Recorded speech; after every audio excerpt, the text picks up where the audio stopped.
Andrew Rogers here with Mike Mincey after Carson-Newman falls on the road against Mars Hill 69-64. Coach, break this one down. Obviously, Braylon had a really good day offensively. No one else really did a whole lot on the offensive end. Just break down the offensive performance in this loss.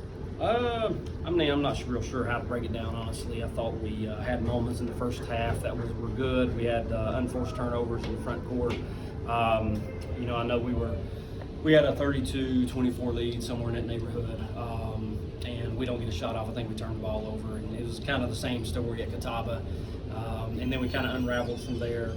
A lot of credit goes to Mars Hill. When you lose your leading scorer and a player like Joe Snow for the second half, that's a big blow for you. But I think their kids stepped up and performed really well. That was their third game in a row that they won, and so I think Emory's done a good job in keeping them motivated, and they're getting to play that free and loose game, which is a nice thing to do.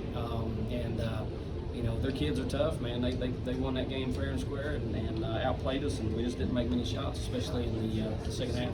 One thing that stood out to me, Mars Hill had like nearly 20 turnovers, maybe 19 or so, but they scored more points off of your turnovers. What did they do so well defensively after they would maybe throw it away to you guys to not allow you to take advantage of some of those turnovers they committed? Well, I think they took away, one of the things is they can gamble a little bit in terms of, it appeared, of course, they're trying to take Braylon away, even though Braylon does a good job and goes for 31 points. We don't have anybody else above 6.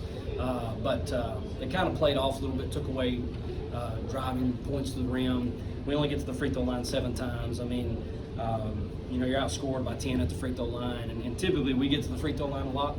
Today we weren't able to do that. So I just think they took away those driving lanes, and then we're 8 of 30. I mean, until I go back and watch the film, it feels like a lot of them were open. But if you don't make buckets, you can't win games. What's the mindset that you tell this team now? We've talked about it back in November when you faced some adversity and went on that losing streak, back-to-back losses. Now here in conference play where it's a little bit different. How can this team respond mentality-wise to realize, okay, those shots are probably going to fall most of the time. They didn't tonight though, and to fix it and realize, tomorrow's another day and we've got another game Saturday. Yeah, I mean, it's still a game. It's a long basketball season. Losing any game, it doesn't matter who it's to. And it's in your division, losing any game is rough. It's bad when you've played so well offensively and then you come here and this between the ears is a big thing. And the tighter the game got, I think the worse we performed. I've seen that before. I think we had a couple of shots around the rim. You see them bounce out, and you're like, it's just everything stacked against you at that point. It's not our day to win the game. Now, moving forward, like I said, losing's not fun. But regardless of losing 2 in a row, you still find yourself first in our division. I mean, there's a lot to play for still at this point in time. And we can't just feel sorry for ourselves. I mean, we've got a good Anderson team coming in on Saturday, so if we don't route the ship, so to speak, it could get ugly for us because we've got a very difficult schedule coming up. But I think they will. I think they know that this was just one of those performances that is not good enough to win, especially on the road. And it doesn't matter who you're playing, and if we want to win games moving forward, we're going to have to do much better.